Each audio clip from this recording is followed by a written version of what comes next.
अस्सलामु अलैकुम नाजरीन, खुश आमदीद हमारे चैनल पे एक दफ़ा फिर से। आज हम यहाँ जॉर्ज फ्लॉयड वाक़या, जो कि सब लोग जानते हैं अब तक कि क्या वाक़या है, मज़ीद डिटेल आप ध्रुव राठी की वीडियो या मेन स्ट्रीम मीडिया पे जो वीडियो है वहाँ जाके देख सकते हैं। हम लिंक भी डिस्क्रिप्शन में दे देंगे, लेकिन हम यहाँ आज इस वाक़े को एक डिफरेंट एंगल से देखेंगे। वो चीज़ें जो वहाँ कवर नहीं की गई वो हम यहाँ कवर करने की कोशिश करेंगे और देखेंगे क्या ये एक रेसिज्म का वाक़या है या इसके पीछे के हक़ाइक़ कुछ और भी हैं।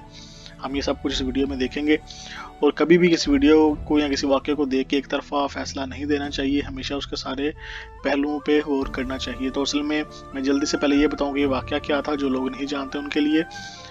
मई 25 को इसी साल पुलिस ऑफ अमेरिका ने एक बंदे को गिरफ्तार किया जो कि सियाफ अमेरिकन है, जिनका नाम जॉर्ज फ्लॉयड है।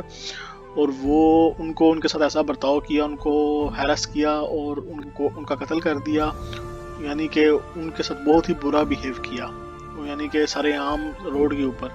अब जब ऐसे किया तो वो रिकॉर्डिंग में आ गया और वो जब इंटरनेट पे वायरल हुआ, लोगों ने रेसिज्म के कैटेगरी के अंदर आजकल ये बहुत हॉट इशू बना हुआ है और इसके बहुत प्रोटेस्ट हो रहे हैं और अमेरिका में तो बहुत नुकसान हो रहा है, लोग दुकानें वगैरह भी लूट रहे हैं। हम देखेंगे ऐसी चीज़ों से कैसे बचा जा सकता है और इस्लाम इसके बारे में क्या कहता है और सोसाइटी में ऐसी चीज़ों के लिए क्या हमें तदारुक करना चाहिए। अब रेसिज्म की रूट कॉज क्या होती हैं? सबसे पहले समझने की बात यह है कि अक्सर लोग ये समझते हैं कि जो सियाह-फाम लोग हैं वो हमेशा किसी न किसी गलत काम में इन्वॉल्व होते हैं और उनकी हमेशा गलत काम करने के चांस ज़्यादा होते हैं, और चूँकि उनके चांस ज़्यादा होते हैं तो उनको पकड़े जाने के या उनको सज़ा मिलने के चांस भी ज़्यादा होते हैं। लेकिन इसके काउंटर में लोग कहते हैं कि आपने इन्वायरमेंट ऐसा बनाया हुआ है या उस इलाकों में सियाह-फाम लोग है ही ज़्यादा, तो वहाँ जितने भी वाक़यात होते हैं उनमें सियाह-फाम लोगों को ये पकड़ते हैं और उनके साथ ये जब ऐसा बुरा बिहेव करते हैं वो सेम बिहेव नहीं करते जो दूसरे बंदे के साथ करते हैं। यानी कि अगर एक वाइट को पकड़ा है और एक ब्लैक को पकड़ा है तो जैसा ट्रीट वो वाइट को करेंगे वैसा ब्लैक को नहीं करते। ये लोग वो इल्ज़ाम लगाते हैं। ये कितना सच है कितना झूठ है ये ज़ाहिर बात है वहाँ अमेरिका के अंदर रहने वाला बंदा बता सकता है, लेकिन अगर आप डिफरेंट आर्टिकल्स और एनालिसिस पढ़ें तो आपको समझ आएगी कि ऐसा है, किसी हद तक इसमें सच्चाई है। लेकिन ऐसा भी नहीं है कि पूरा का पूरा सिस्टम एकदम से ही सियाह-फाम लोगों के खिलाफ है। उनकी पुलिस में खुद सियाह-फाम लोग हैं, तो अगर वो उनको अंदर जगह दे रहे हैं इसका मतलब है कि इतने भी वो अगेंस्ट नहीं है। इसको कंपेयर करें अगर आप ज़रा कश्मीर के इशू से, तो इस तरह रिलेट किया जा सकता है कि आप जब भी किसी कम्युनिटी को अलग करने की कोशिश करते हैं, जब भी सोसाइटी किसी एक पर्टिकुलर ग्रुप ऑफ पीपल को अलग करने की कोशिश करती है कि तुम अलग हो, तुम हम जैसे नहीं हो, तो वहाँ से हमेशा हेट आती है। तो कश्मीर के साथ भी बड़ी देर ऐसा होता रहा है और ब्लैक लोगों के साथ भी आजकल अगर ऐसा करने की कोशिश करेंगे तो वहाँ से रिटेलिएशन आएगी।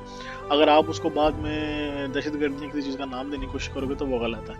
आपको क्यों ऐसी वजह है कि आज तक ये मसला टेबल पे बैठ कर सॉल्व नहीं हो सका, इस पे गौर करना चाहिए और वहाँ से कोई बंदा तो उनका रिप्रेजेंटेटिव आए जिसकी आप बात सुने और उनको एक पीसफुल तरीके से उनकी बातों का सोल्यूशन करें, ताकि कभी बात एहतजाज की तरफ या वायलेंट प्रोटेस्ट की तरफ जाए ही ना। इस्लामिक पॉइंट ऑफ व्यू इस टॉपिक पे ये है कि इंसान आदम की औलाद है, माँ हवा की औलाद है, जिस नस्ल जिस तबके से जिस रंग से उसका ताल्लुक है इससे फ़र्क नहीं पड़ता, सब इंसान आपस में बराबर हैं। ये इस्लाम का कॉन्सेप्ट है इक्वालिटी के बारे में। मियाना रवि भी ये लोग इख्तियार करते हैं और आप इस सबसे बड़ी मिसाल में साके मदीना है, जहाँ इंसार और मुहाजिर आपस में भाई भाई बन गए और उन्होंने एक दूसरे के लिए अपना माल भी निछावर किया, अपना घर भी दिया, रहने की जगह भी दी।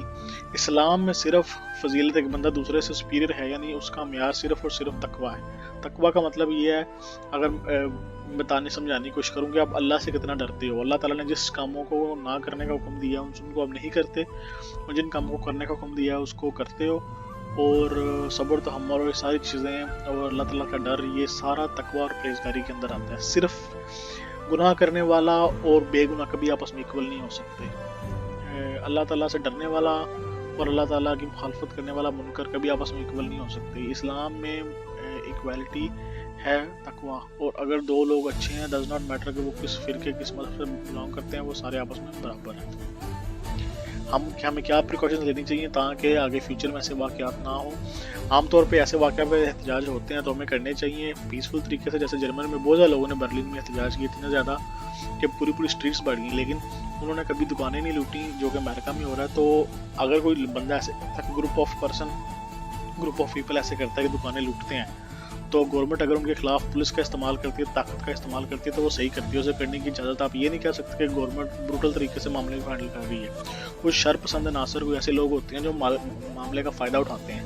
ایسے لوگوں کو فورس سے روکنا ضروری ہے, لیکن اس میں وجہ کیا بنتی ہے کہ کچھ بے گناہ لوگ بھی اسی فورس کے زمرے میں آئے ہیں. جیسے کہ ایگزامپل ہے مارٹن گوگینو, یہ بھی احتجاج کر رہے تھے, لیکن پولیس کو لگا ہوگا کہ یہ بھی دوسرے پروٹیسٹرز کی طرح موقع کا فائدہ اٹھا رہے ہیں. انہوں نے آگے بڑھتے ہوئے انہیں دھکا دیا, یہ نیچے گر گئے.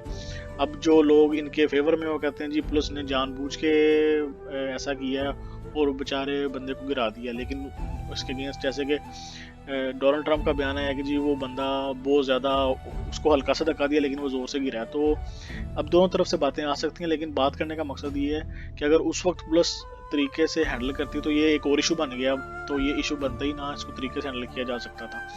تو ہمیں لوگوں کو ایجوکیٹ کرنا چاہیے اور آپس میں ایسے تعصبات کو ختم کرنا چاہیے. سب سے پہلی بات ہے ان کی بات سنو, جب آپ ان کی بات سنو گے تو یہ معاملہ کبھی خراب ہوگا ہی نہیں.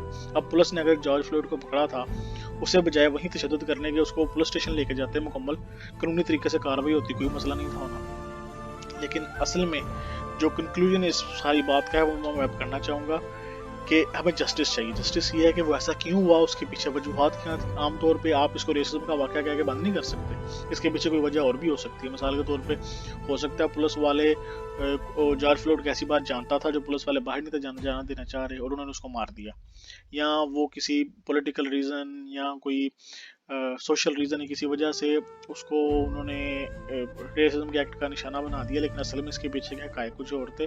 تو ہم یہ ڈیمانڈ کرتے ہیں اس ویڈیو کے تھرو, یوٹیوب کے تھرو, کہ جو لوگ طاقت رکھتے ہیں جسٹس دینے میں امریکہ میں, جو پارلیمنٹ میں ہیں, جو حکومت میں ہیں, وہ جسٹس ڈیمانڈ کریں. جو لوگ وہاں پروٹیسٹ کر رہے ہیں پرامن طریقے سے جسٹس ڈیمانڈ کریں, تاکہ ایز سون ایز پاسبل اس کے پیچھے کی وجوہات کیا تھی لوگوں کے سامنے آئیں. جب لوگوں کے سامنے سچائی آ جائے گی, پروٹیسٹرز خود بخود قابو میں آ جائیں, جس پریویلڈ. اور دوسری بات یہ کہ اس معاملے کو جتنا لٹکائیں گے کام خراب ہوگا. اگر آپ نے ایک معاملہ مہینے 2 مہینے میں حل ہو سکتا ہے 2 سے 4 ہفتے میں, اگر آپ اسے 6 مہینے سال لٹکائیں گے اس کا کوئی فائدہ نہیں ہے. Justice delayed justice denied. So یہاں میں اس کو ختم کرنا چاہوں گا, اور میں امید کرتا ہوں کہ آپ کو ہماری ویڈیو پسند آئی. معاشرے میں اپنا کردار ادا کیجیے اور اپنا خیال رکھیے. اللہ حافظ.